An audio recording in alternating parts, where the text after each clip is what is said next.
natin yung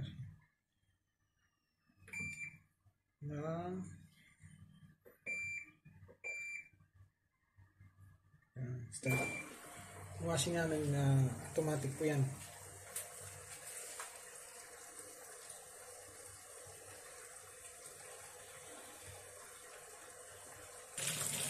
Ilang sabon.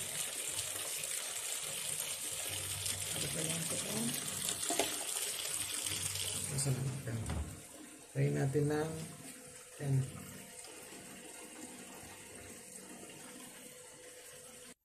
So habang nagsasalang ako ng labahin, inis muna ako sa kwarto. Ito yung rotation sa kwarto. Sabi ko, linis na kwarto.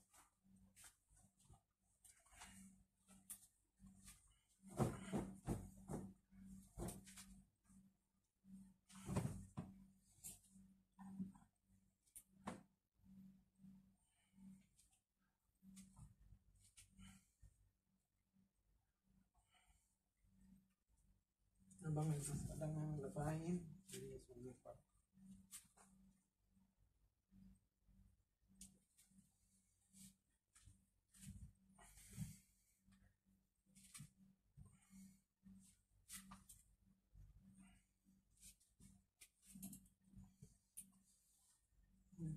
Yan. Galing.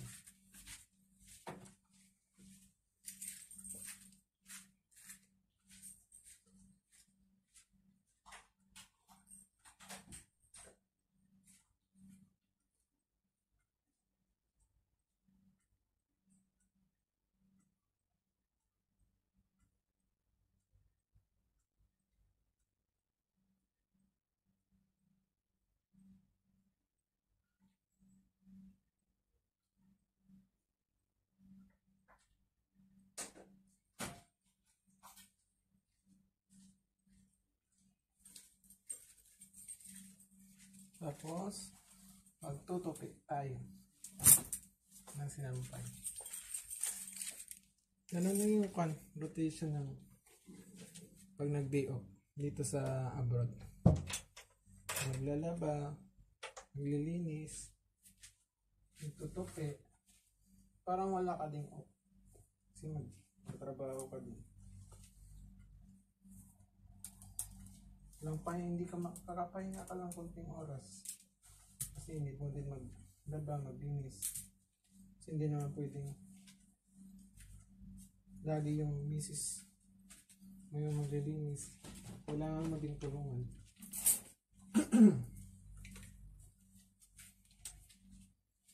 Kasi sa pag-aasawa kailangan tulungan, hindi yung misis mo lang yung kakayod, asawa mo lang yung kakayod. Dapat tulungan para magaan yung buhay. Diyo.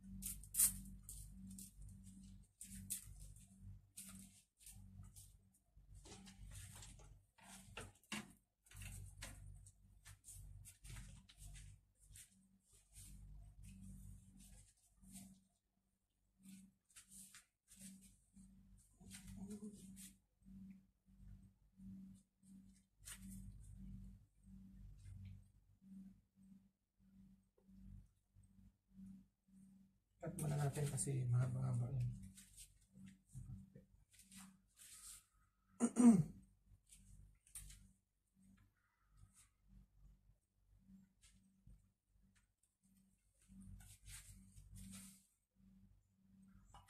So tapos na tayong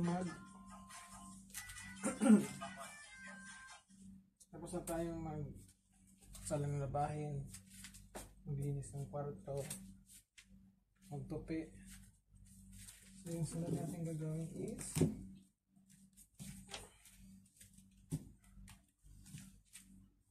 linis tayo ng CR.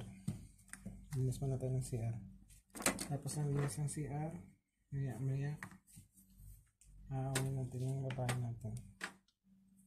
Ganun lang po buhay ng OFW. Laba, linis, ito, ganun. Pag may off. Kasi pag may trabaho din, wala ka nang time maglinis ng bahay. May time din pero hindi yung gaano kalinis. Yan, maglilinis tayo ulit. So, ayun. Maglilinis tayo ng siyang. Kasi para hindi mabaho.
So, tumulong yung labay natin. So, kailangan kunin natin. Kasi tumulong.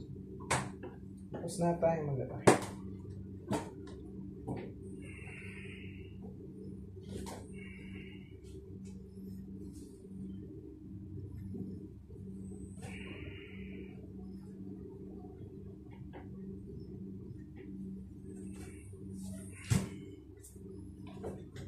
Ito yun na yan. Sampay ng konti.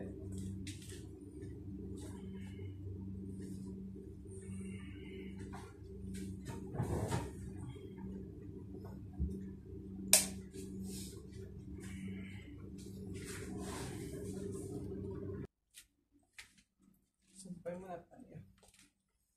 Tapos na tayo sa gawaing bahay.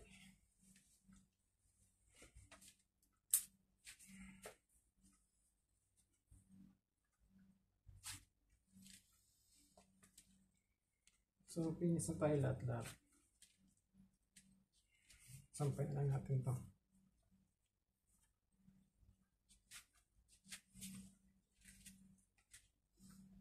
Tapos na. So, saka, hindi kababaan ng pagiging isang lalaki. Yung naglalaba, yung nagtutupi, yung nagsasaing, hindi yung kababaan. Saka hindi yung tawag doon under ng asawa. Tawag doon po, tulungan. Tulungan bawat isa. Para magaan yung buhay ng dalawang mag-asawa. Kasi, dalawa kayong pumasok sa ganyang buhay. So, kailangan nyo magtulungan. Hindi lang lagi yung misis mo or ako, magagano. Magtulungan lang. Hindi naman ako perfecto, pero ganun yung kwan ko. Yung pananaw ko ba sa buhay.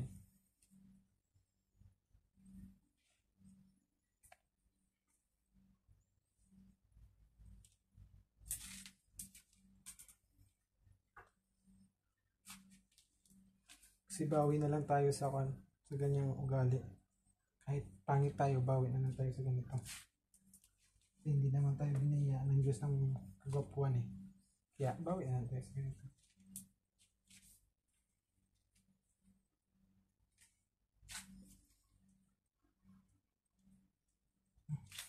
Sasampay ko na lang.